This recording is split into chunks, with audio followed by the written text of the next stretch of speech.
Seguimos en La Marea, como les estábamos adelantando en breve acá en la comunidad ferroviaria, en estos galpones recuperados que se ubican en Tolosa, La Plata. Va a suceder este conversatorio Diálogos Patrióticos que en el que van a estar Ezequiel Lopardo, Mariano Edwin y Mariano Pacheco. Y ya aprovechamos que están por acá. En primero, hola Mauro, que llegó. ¿Cómo andan? A hacerme acá compañía. Y aprovechamos que están dando vuelta por acá y los tenemos justamente en el estudio Emilia Escamaitacuri, a Ezequiel Lopardo y Mariano Edwin. ¿Cómo andan? Muy buenas tardes. Y Mauro. Buenas tardes, gracias por invitarnos. No, gracias a ustedes por tomarse estos minutos.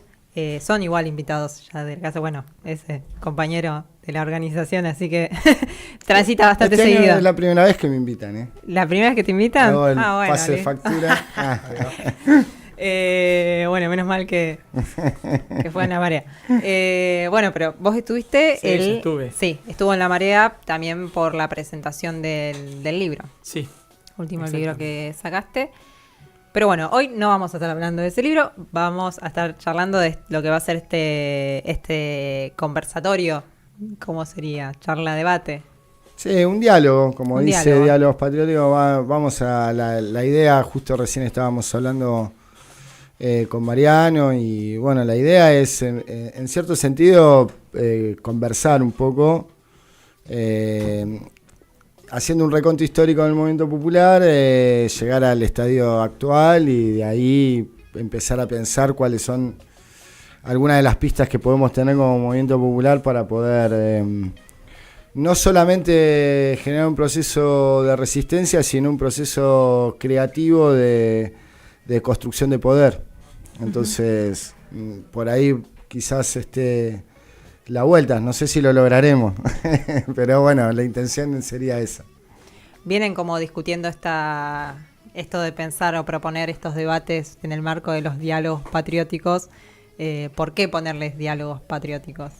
Bueno, es un nombre interesante porque Diálogos Patrióticos son 3 textos que el primer poeta gauchesco, entre 1820 y 1822 se escribe, llaman Diálogos Patrióticos, donde son 2 gauchos, ¿bien?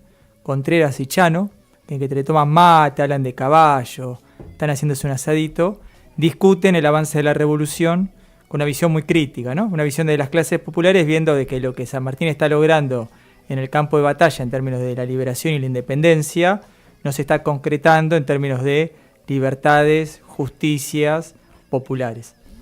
Y nos parecía un nombre clave, sobre todo la idea de lo patriótico, para reivindicar una tradición nacional. ¿Bien? Que en parte se ha ido relegando de la trayectoria nacional y popular lo patriótico. ¿Por qué uno no es un tipo de izquierda abstracto? Bueno, porque uno incluye lo patriótico como algo central. Si alguien le pregunta a un niño cómo el mundo sería mejor, y un niño de 5 años o del Caño contestaría no matemos a las ballenas. ¿Bien? Este es un concepto abstracto, general. Uno tiene una idea patriótica, que esa idea de liberación tiene que ver con una historia, con un territorio, con unas instituciones. Y luego la idea del diálogo patriótico de Hidalgo, porque incluye a las clases populares. Y acá para mí hay algo clave hoy, que es la pérdida que estamos teniendo como sector nacionalista, sector popular, de las clases populares. Digamos, cada vez hay una mayor disociación entre lo que sienten y viven las clases populares y aquellos sectores que lo quieren representar. De hecho, fíjense que aún hoy estamos pensando por qué ganó Milei. Es decir, si no sabíamos que iba a ganar Milei, significa que había un hiato entre lo que estaban discutiendo las clases populares o cierto sector de las clases populares y nosotros. Entonces yo creo que acá hay otro elemento clave, que los diálogos patrióticos, que en particular Ezequiel Lopardo es el que viene pensando esto, motorizándolo para difundirlo, tiene que preguntarse, ¿dónde están los sectores populares? ¿Cuál es nuestra relación con los sectores populares? Porque en algún momento, y sobre todo Ezequiel y Mariano Pacheco tienen mucho para decir eso, luego del 2001 hubo claramente una sintonía fina, un entendimiento de lo que esos sectores estaban proponiendo, digamos. Y el kirchnerismo, en todo caso, las condiciones de posibilidad las da el 2001 y un cambio de radicalización y de entendimiento de ese proceso, que hoy claramente no está, y bueno, y eso necesita una reflexión. Si no, uno empieza a repetir eslóganes que no explican el contexto histórico y político actual. Hace un ratito charlábamos que hay como un planteo de volvimos en el 2003, como que hay esa década de los 90 como que queda un poco borroneada o quizás ocultada. Sí, ocultada. Sí. Y pasada de largo. Ahí va. Pasada de largo, le diría, pues tampoco. ¿Y por qué crees que? Porque muchos de los que volvieron en el 2003 no estuvieron en la resistencia en los 90, entonces obviamente que había que construir una épica y un discurso que surgía a partir del 2003 como el punto de quiebre de un sistema neoliberal o de una lógica neoliberal de cómo se hacía política, que se parte a partir de una victoria electoral y no a partir de un proceso de lucha continuo que costó mucho después de la derrota político, ideológico y militar de los 70. Costó mucho reconstruir todo ese proceso en términos políticos, populares, en los años 80 y 90, y eso lo hicieron unos puñados de compañeros y compañeras, hasta incluso siendo acusados, siendo señalados como setentistas, como melancólicos de una historia ya terminada. Y bueno, y después de ahí nos encontramos con que eso no fue así, con que justamente todo fue acumulando, todo se fue, o no sé si fue acumulando, pero sí fue un proceso donde cada participación política después tuvo un sentido, ¿no? Como decía esto John William Cook, ¿no? O sea, el éxito final va a redimir todas las frustraciones. Bueno, hubo todo un proceso de muchas frustraciones organizativas populares que después se terminan coronando. Y después también hubo un proceso donde se tuvo que pensar cómo hacer política dentro de esa derrota y dentro de la gran victoria neoliberal, con Fukuyama a la cabeza, con el ingreso al primer mundo y con los sectores populares, los grandes bolsones que iban quedando desocupados. Hubo un proceso creativo. En parte, en cierto sentido, es un poco lo que hoy quizás nos tendríamos que estar abocando, un poco cuál es el proceso creativo de este momento, ¿no? O sea, entonces, ¿por qué no se toma en cuenta eso? Y porque, bueno, había que construir un discurso que no sea quien lo haya resuelto el Congreso del PJ, sino que se terminó resolviendo en la calle toda la resistencia, y como esa resistencia no tuvo una construcción de poder y un desarrollo con estructuras de poder, lo terminó resolviendo quien lo podía resolver, que era el Congreso Nacional del PJ, con Duhalde a la cabeza, una provincia de Buenos Aires, que no es la misma provincia de Buenos Aires actual, con una provincia de Buenos Aires que tenía un poder político y hasta incluso económico muy fuerte, y bueno, terminó definiendo la candidatura de Néstor Kirchner como salida, y a partir de ahí se construye. Ahí está la inteligencia de poder captar, comprender ciertos planteos, ciertos discursos, ciertas acciones que hubo en los años 80 y 90 sin mencionarlos. Y ahí uno se pone a pensar y dice, por ejemplo, una deuda que hay es, venimos hablando de los derechos humanos como un gran proceso de puesta en valor, pero si uno se pone a pensar, en realidad lo que se reivindica es la lucha de los derechos humanos y no se reivindica la lucha de los compañeros y compañeras que dieron la vida, ¿no? Las grandes figuras que para mí están muy bien son las madres de Plaza de Mayo y las abuelas, pero no los compañeros que dieron la vida. Y está bien quizás que el periodismo no lo tenga o sectores institucionales, pero que la militancia popular no pueda nombrar con nombre y apellido y pueda nombrar a esos compañeros y compañeras y a esas organizaciones, compañeros y compañeras, es parte también de la derrota ideológica que quizás no está propinando Milei, porque ellos no ocultan su historia, no ocultan sus estructuras, no ocultan sus próceres, Y nosotros constantemente estamos, muchas veces pareciera como que tenemos vergüenza de nuestra propia historia. Y ahí pasa lo de Rodolfo Walsh. Creemos que las cosas comienzan, nos hacen creer que las cosas comienzan una vez cada tanto y cada vez de nuevo, ¿no? Y no que hay una continuidad histórica. Entonces, de acá la idea de los diálogos patrióticos. Hace unos días se cumplió el aniversario de la primera ronda ahí en Plaza de Mayo y estuve chusmeando unos discursos de Eve. Eve hacía una reivindicación de decir, bueno, nuestros hijos eran guerrilleros, nuestros hijos en los 70 pelearon por una revolución. Veía los discursos que tenía en la Marcha de la Resistencia, incluso una reivindicación hasta de la figura del Che y de la revolución y de esa pelea. Incluso hasta discutiendo como, bueno, ellos eligieron la vía de la lucha armada y que sí, un poco que se fue borrando un poco esa densidad. De hecho, acá lo habíamos discutido cuando falleció Roberto Perdía, que decís, bueno, un zarpado cuadro político y que no tiene la trascendencia también creo que por estas grandes derrotas, ¿no? Hay muchos compañeros desperdiciados, sí, que ya se van yendo y que han sido desperdiciados porque no se les ha podido sacar el jugo en el buen sentido, ¿no? De las posibilidades que puedan aportar. Pero bueno, es parte también de las tareas que tenemos que dar. O sea, nosotros nos podemos hacer responsables y cargo de lo que nos toca a nosotros. Uh-huh. Y parte de esa es nuestra responsabilidad, esto que decía Mariano, de la falta de lectura y la falta de entendimiento hoy, de vinculación en los sectores populares, en las intenciones, en las ansias, en las esperanzas, en los sueños de los sectores populares. Me parece que a veces no se tiene en cuenta o no se ve, y todos creemos que porque existe, no voy a decir, iba a tirar la cuenta de DNI, pero porque existe otra política, el matrimonio igualitario, no, estamos bien, estamos bárbaros, nos van a quitar derechos, pero hay un gran porcentaje de nuestra población que esos derechos no los tiene, ¿entendés? Uh-huh. Y el derecho a tener una vida digna, hace tiempo que hay un grande sector y que cada vez va creciendo más, porque eso tampoco fue saldado. El proceso de desigualdad fue creciente, el proceso de injusticia es creciente.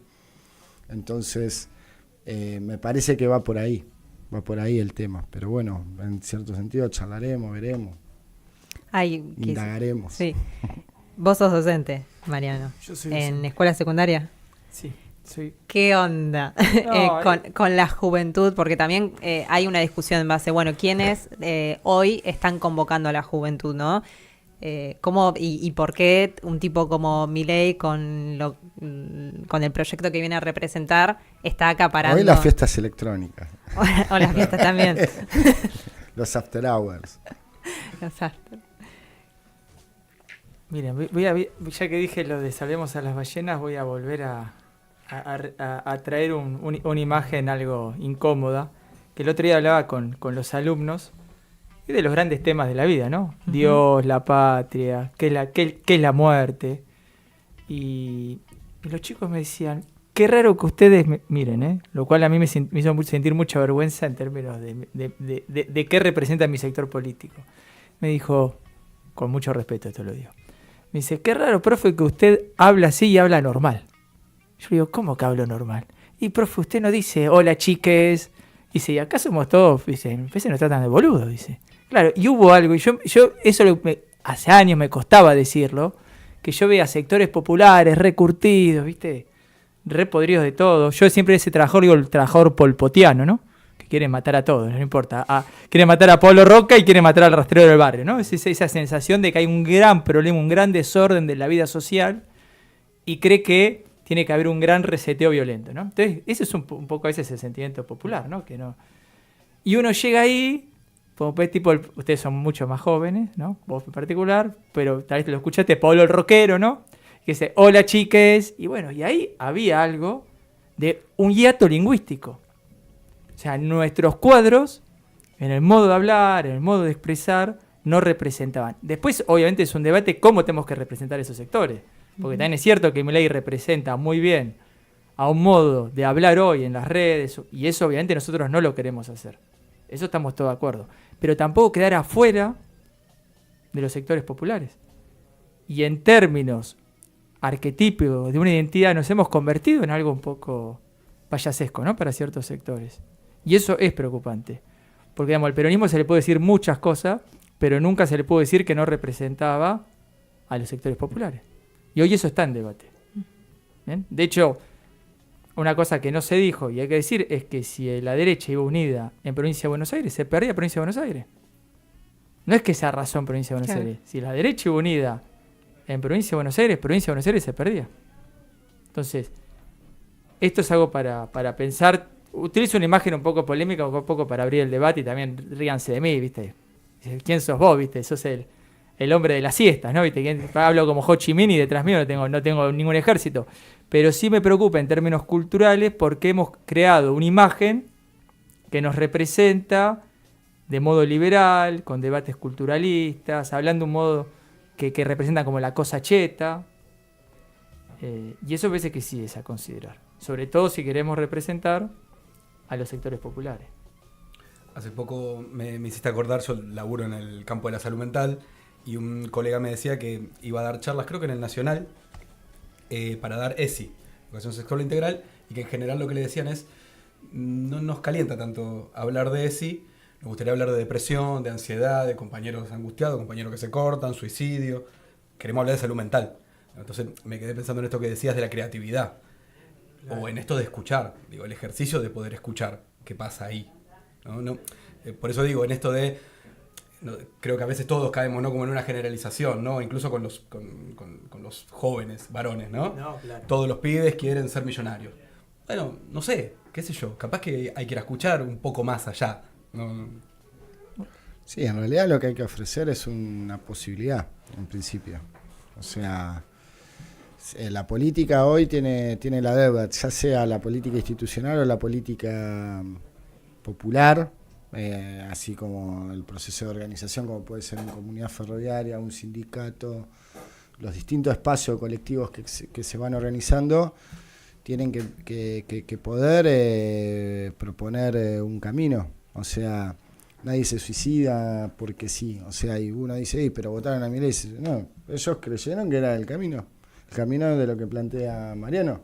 O sea, una ruptura con todo. Este viene a romper con todo, porque no me lo fumo más a ninguno, porque sí. Yo vivo en la mierda y todo el resto veo como otros se llenan los bolsillos, porque eso está presente constantemente, y sobre todo en generaciones de ya son 3, 4 generaciones, donde lo único que conocen es el día a día, no pueden pensar nada, no pueden desarrollarse mucho más allá. Y bueno, no es que están en contra, pero quieren que entonces buscan eso. ¿Qué quiere decir eso? Obviamente que el enemigo tiene mejores resortes para poder interpretar eso, porque hasta incluso los lenguajes, las construcciones de destrucción son mucho más sencillas que las de construcción. Pero bueno, eso está más que claro. Pero bueno, o sea, el peronismo en un momento surgió, por algo surgió. Y surgió como la posibilidad histórica de que los sectores hundidos en la pobreza, explotados de la clase trabajadora, tengan la posibilidad de tener una vida digna. Y los interpretó, y les generó una constitución, y les generó todo un proceso de acumulación y de participación política inédita en la historia. Bueno, eso viene vacante. Eso hasta acá viene vacante, y es lo que tiene que empezar a parir este proceso político, más allá de la situación grave, si se quiere, terrorífica que está viviendo nuestro pueblo en términos humanitarios. Pero bueno, la política tiene que generarse desde ese lugar y salirse desde un lugar moral que no puede ni siquiera sostenerse, ¿no? Que no puede ni siquiera desarrollarlo, ¿no? Esta idea de lo políticamente correcto. Y tratar de construir en los modales que te piden el enemigo cuando ellos no lo respetan. Entonces, me parece que ahí hay una cuestión. ¿Cómo se hace eso? Y bueno, va a llevar tiempo. No creo que sea ni en una elección de medio término, ni en una elección presidencial. Eso es un proceso político que va a tener que ir pudiendo desarrollar y transitar todos los colectivos políticos y las nuevas generaciones que se van incorporando a la política. Y quiero sumar esto, me parece importante que el tema de la palabra que utilizaste, tristeza, es muy importante, porque toda revolución nace en un momento donde las clases populares no están viendo variables económicas. Lo sienten en términos de una gran depresión y debacle moral. De hecho, fíjate, la gran crisis del 30 nace con una depresión económica. Y uno lo ve, está hablando con sectores populares y están tristes, ¿no? Hablas con los alumnos y hay un nivel de tristeza que obviamente avanza en términos de lo individuado que estamos los sujetos a través de las tecnologías. Hay muchos estudios sobre esto. Pero acá nosotros como peronistas tenemos que pensar la salida, y la salida siempre es colectiva, digamos. La manera de construir felicidad para el peronismo, la famosa frase de Leonardo Fabio, me hice peronista porque supe que la felicidad es algo que no se puede hacer solo, es el mito colectivo. Y acá retomo lo de Ezequiel, hubo respuestas liberales, individuadas, en vez de construir el mito colectivo. ¿Bien? Y el mito colectivo tiene algo de redención, algo de irracional, algo de locura. Y eso en parte Milei, ¿no?, lo reconstruye. Digamos, si los veíamos a nuestros candidatos, eran mucho más racionales, ¿no? Proponían lo posible, que obviamente uno por eso los votó también. Pero tiene que haber una fuerza de redención. ¿Bien? Y la palabra tristeza para mí es clave porque es lo que también explica el odio, la bronca, la podredumbre. Decía ese que es verdad, son 3, 4 generaciones de milladura total. Y ni te digo si hubiéramos tenido un candidato que en mitad de esta milladura aparecía viajando por Marbella con un gato, ¿no? Suerte eso que no sucedió, ¿no? Porque seríamos identificados de una manera más humillante. Entonces, obviamente, también esto hay que retomarlo siempre con pinzas y análisis situados, ¿no? Porque tampoco acá hay buenos, malos, porque también lo que dice ese, es verdad que son condiciones de época mucho más complejas las que del 45, porque no está la fuerza del sindicato, no está la fuerza de trabajo organizada como tal, pero aún así siempre nos tiene que organizar en términos espirituales el mito colectivo, y nunca el mito individual. Y creo que en parte tuvimos una propuesta de salida individual. ¿Bien? El progreso económico, las decisiones personales. No quiero decir ningún eslogan para no enojar a nadie, pero si uno piensa en el eslogan estaba el yo, ¿no? El yo decido, ¿no? Tipo el bien demócrata norteamericano. Y acá tiene que haber una salida por el nosotros, que también es una respuesta a esa tristeza. Buenísimo. Bueno, los liberamos para que vayan ahí a encontrarse seguro con Mariano Pacheco, que ya debe estar por ahí. Y bueno, decirles a quienes estén cerca que vengan corriendo, que van a llegar a ver a esta charla, a ser convidados de estos diálogos patrióticos, también para estar repasando la historia de los movimientos populares y su devenir en la historia argentina, con algunas de estas líneas y discusiones que tuvimos por acá. Ya les hicimos ahí como un spoiler. Y una entrada en calor. Sí, una entrada en calor. Y bueno, decirles, esta entrevista la van a poder escuchar y va a quedar cargada en el canal de YouTube, así como también la charla. Así que por si la quieren repasar, convidar, decir, a ver qué discusiones te disparan esto. Y sí, ver de qué forma entre todos y todas salimos a repensar un poco qué es lo que nos pasó y cómo salimos a construir una alternativa, una salida a esto que por momentos parece abrumador, pero que bueno, de alguna forma algo vamos a poder hacer. Así que muchas gracias, Eze, muchas gracias Mariano. Y gracias por la invitación y por el tiempo como para poder charlar de estos temas. Excelente. Trinchera siempre está predispuesto para estos debates, así que gracias nuevamente.